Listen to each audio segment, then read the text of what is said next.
Okay. Thank you all very much for coming. It's always very difficult being the last speaker before the party. I will try to keep this relatively short and concise. A little bit difficult to do considering the subject matter, though. This is not a subject which can be very easily summarized, but what I wanted to do with this session was talk specifically about some of the events that have taken place here. It's becoming a bit of a cliche when you look at China studies of various types to say that China is in transition or that this has been a watershed year or something very momentous has happened. It's this is language that is used very often when looking at China pretty much at the end of every year. But I think this year I will make the argument that we have seen some pretty impressive changes in China's international relations, which are not only affecting China's immediate area, but it also has quite a few ramifications for this part of the world. I guess the first place to start when we look at what has changed over the past year or so, this year will be known as the year that China's president, Xi Jinping, really consolidated his power and also began to develop a foreign policy viewpoint all his own. He did not waste any time after taking power about 2 years ago. He started to put forward his own particular views on China's direction and China's foreign policy direction.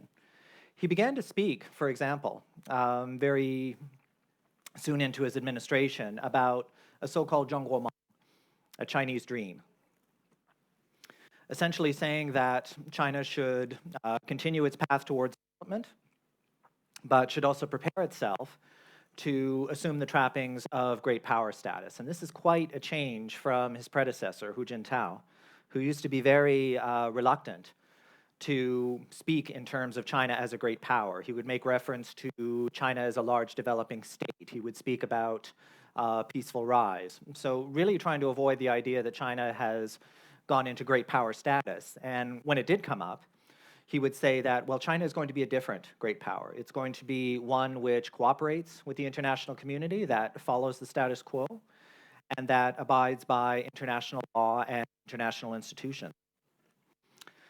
Xi Jinping, however, has, again, certainly reiterated that China wants peaceful development and peaceful relations with the international community, but he has also become much more comfortable with discussing China as a great power. Over the past year or so, for example, unlike his two predecessors, he really tried to shy away from the limelight. You didn't know too much about them. You certainly didn't know too much about their families or their particular home life. Xi Jinping has not been particularly shy about putting forward his own personal views on governance. Upper photo was taken at the recently completed APEC meeting. The lower diagram, this is part of a cartoon series that was released in the Chinese press, designed to explain to people in China what Xi Jinping does with his day. Big fan of swimming, big fan of tennis, and he's also a big soccer fan. Very, sorry, I should say football, that part of the world. Big football fan, and is very interested in improving China's football status, but I'm not going to talk about that too much. What is interesting, though, and I'll just talk a little bit about the domestic side, is that one of his policies, which is of international attention, is his anti-corruption campaign. This has been designed to root out what has been called the tigers, flies, and foxes. Oh my. Tigers, referring to high-level party officials who engage in corrupt activities. Flies would be the local bureaucrats who also engage in corruption, bribe-taking. Foxes are those officials who attempt to spend their ill-gotten gains abroad. So all three have been targeted in this anti-corruption campaign. And this is not new. There have been anti-corruption campaigns in the past. But what is new about this is the sheer scope of the officials who have been targeted. The tigers, the high-level officials, have been getting a lot of attention. 2 taboos were broken over the past year by the anti-corruption campaign. First of all, the idea that you did not go after senior members of the People's Liberation Army. They were considered to be outside of that particular type of scrutiny, no more. Senior military officials have been cited for illegal activities. The other unofficial rule was that you did not go after sitting or past members of the Politburo Standing Committee. And that taboo was also broken this year with the very recent arrest and stripping of party powers of Zhou Yongkang, previous Politburo member. This was a very strong signal to the party, to the country as a whole, that high level or low level would not protect you if you are cited for illegal activity. Now, to get to the international part, well, the stories that made quite a bit of the news, not surprisingly, had to do a lot with China's security situation, primarily in the area of maritime security. The strategic situation in the East and South China Sea started out the year being very difficult. China has continued to further clarify its claims on both sets of waterways. There have been ongoing diplomatic disputes about the status of various island groups, the Senkaku or Diaoyu in the East China Sea, and the Paracels and the Spratleys in the South China Sea. The situation with Vietnam, for example, got very difficult by the middle of the year. China's oil firm placed an oil rig smack in the disputed waters of Paracel Islands in the middle of the year, drawing a great deal of criticism from the Vietnamese government and also provoking considerable riots and demonstrations in Vietnam itself. This was definitely a low point in the relationship between those two countries. The situation with Japan was also getting very complicated as the year began. Both sides were beginning to further articulate their stances on the status of the East China Sea. There had already been brushes, some incidents between the militaries on both sides, and there was a serious concern that the situation could escalate even further, especially after what happened in November of last year, with China's announcement of the Air Defense Identification Zone, which was placed right over airspace which Japan also claimed as its own. So things were looking very difficult. And when the APEC conference in Beijing began, there was a lot of speculation that over whether or not Xi Jinping and Prime Minister Shinzo Abe would actually meet. Huge amount of ink spilled on that, and if so, what would they talk about? Well, that situation was resolved. There was a very short, I think it was about 25-minute meeting between the two leaders. You can just see the enthusiasm radiating from both of them when they met. Even though the meeting was very short and the level of enthusiasm was not that high, this was still significant. Both sides have agreed to cool off the situation, at least to bring things back down to where they were, let's say, 2 years ago. The two sides are still very far apart on what to do with the East China Sea and the disputed islands, but we do have at least some cooling down. What happens next, though, is still very much open for debate. The other issue that was drawing a lot of attention when we look at maritime affairs is what has been the role of the United States. When the pivot or rebalancing policy was announced in late 2011, you saw a great deal of criticism, not surprising, in the Chinese press, saying that this was a very ham-fisted attempt at containment, that this was an attempt by the United States to reassert its interests in the region, and that the poor behavior, quote-unquote, by Japan, by the Philippines, by Vietnam, could be considered a result of that pivot action, the idea that the United States would help its allies. Just as a very quick point, to go back to the oil rig for a moment, this is where the oil rig was placed. So as you can see, it is right in the zone which Vietnam claims, but as you can see, it is also well within the 9-line region, which China is claiming. So this is a very difficult issue to deal with. The oil rig was withdrawn after about 2 months. Whether or not a similar incident will take place next year, we don't know yet. As we got to this year, though, the whole question of U.S. pivot began to be a little bit more diluted. Despite the fact that the U.S. government maintained that the rebalancing policy would be a priority for the U.S., other things began to happen. The situation between Russia and Ukraine, the rise of ISIS in Iraq and Syria, pushed down, again, Asia as a priority issue for the United States.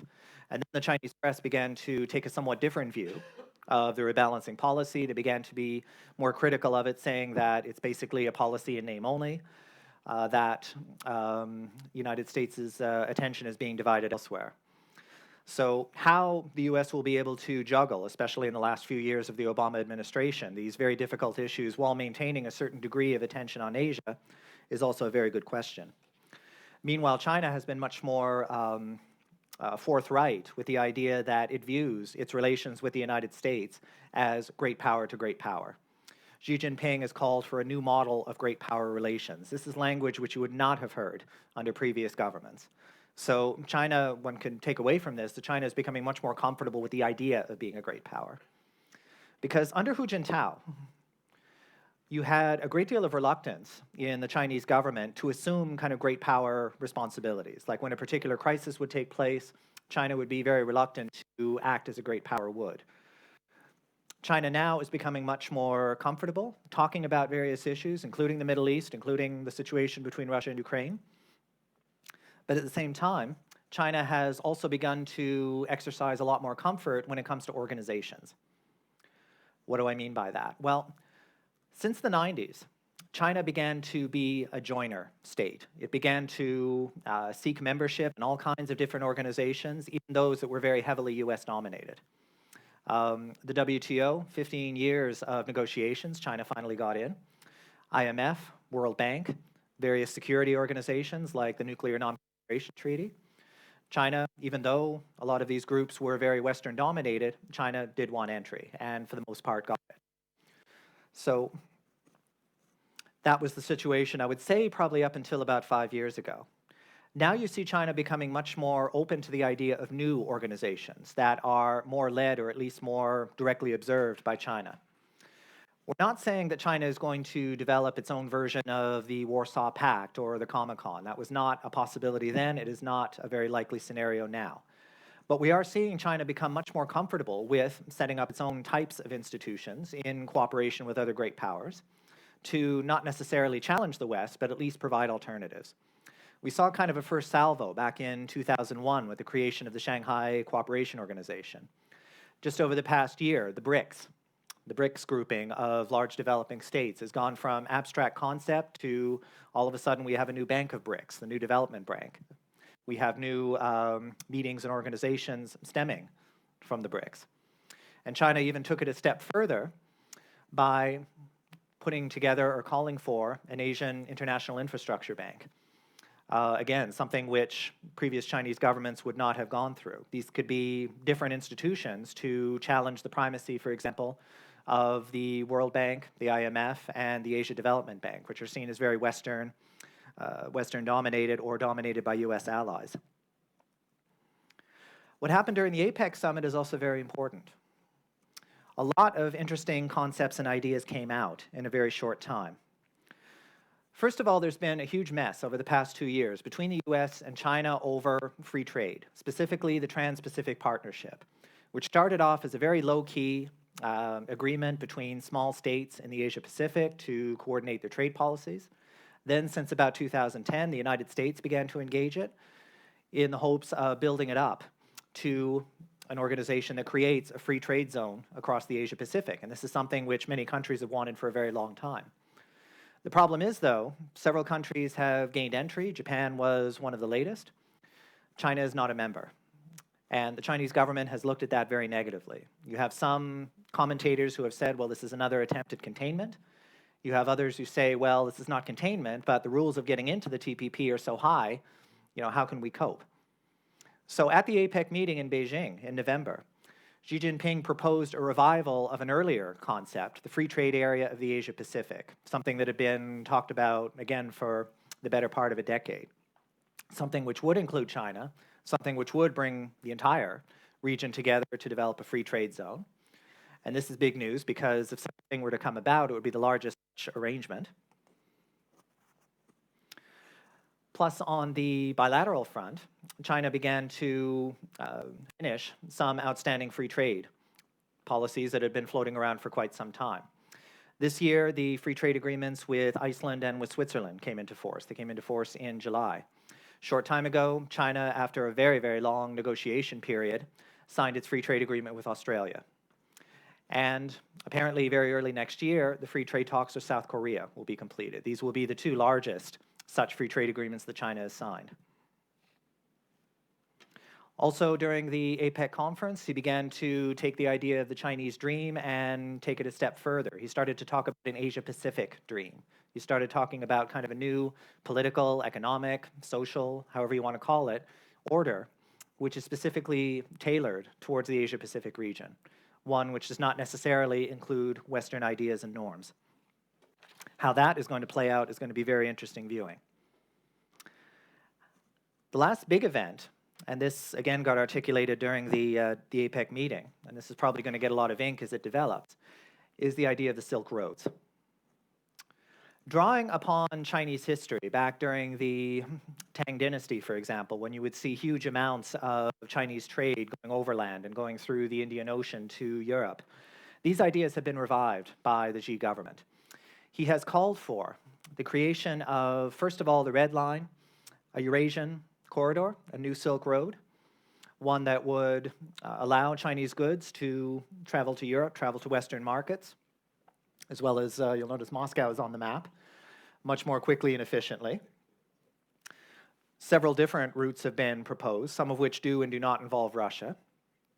The Blue Line is a so-called maritime Silk Road, and that is a relatively newer proposal, one which came about as Xi Jinping was engaging in all kinds of summit diplomacy throughout the Indian Ocean.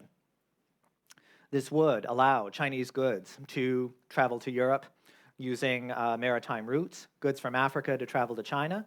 So essentially this would make China the same trading hub that it was several centuries ago. So this is quite the kind of change in viewpoint when China was very reluctant to call for kind of different economic orders to this degree. And this is simply not rhetoric. China has proposed, they pledged, I should say, about 40 billion American to start this process going. So this is going to have very significant ramifications, however long this takes, for Europe, for Eurasia, for the Russian Far East, and potentially for Moscow, depending on which routes actually come to fruition. So to conclude, just a few kind of outstanding issues and predictions. Related to the US will continue to be very difficult, especially as very concerned that the United States is seeking to curb its power, to look for ways of preventing China from developing into a larger great power. Cooperation will still be very difficult. That said, the two countries still will need each other significantly. It is in China's interest that the US economy recovers and recovers quickly. The trading relationship is still very strong and getting stronger. And there is the idea, when I talked before about the new model of great power relations, that the two countries need each other to solve many international problems. However, that will mean that China will also have to take on more responsibilities. What is its Middle East policy? What is its in-depth policy towards Eurasia? What are we going to see in terms of whether China's policies will match that of its great power status? Second point, despite attempts to ride out the global recession, China's economy is starting to slow down.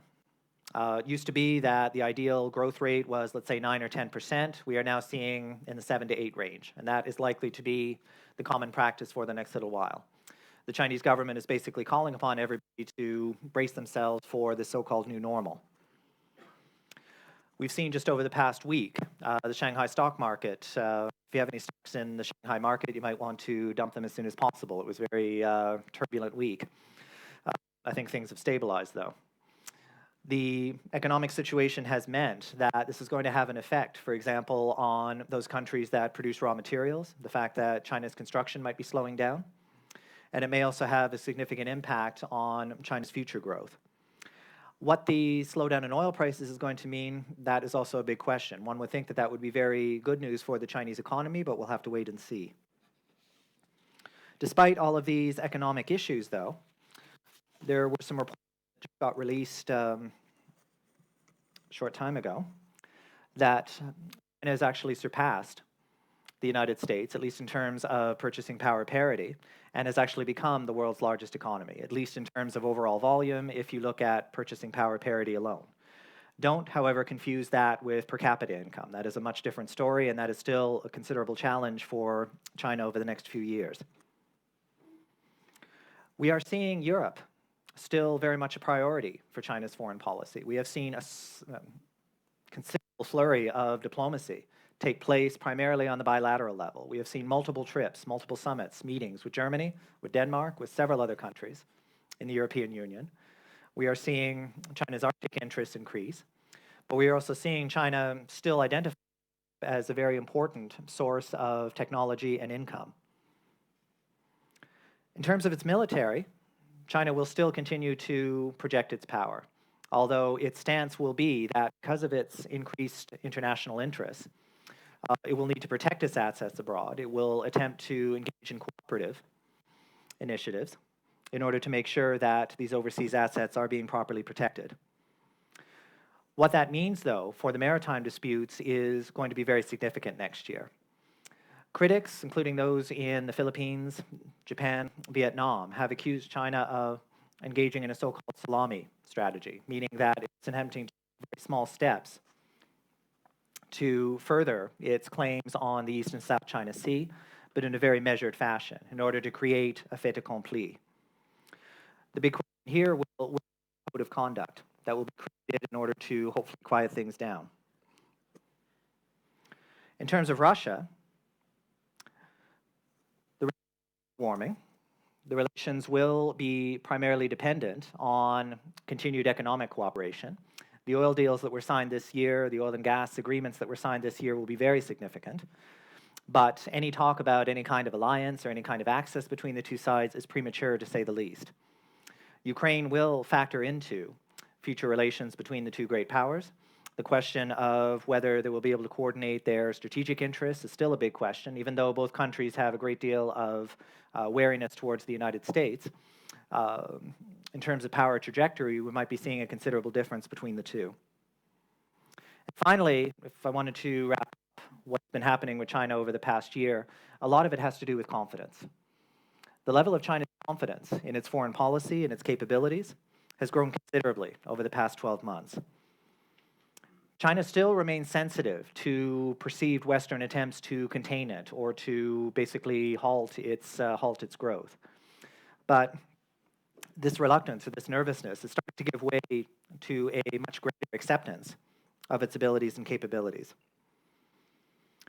It is in China's interest to maintain a quiet neighborhood in Asia, to maintain a set of policies which allow it to deal with still very pressing domestic level reforms.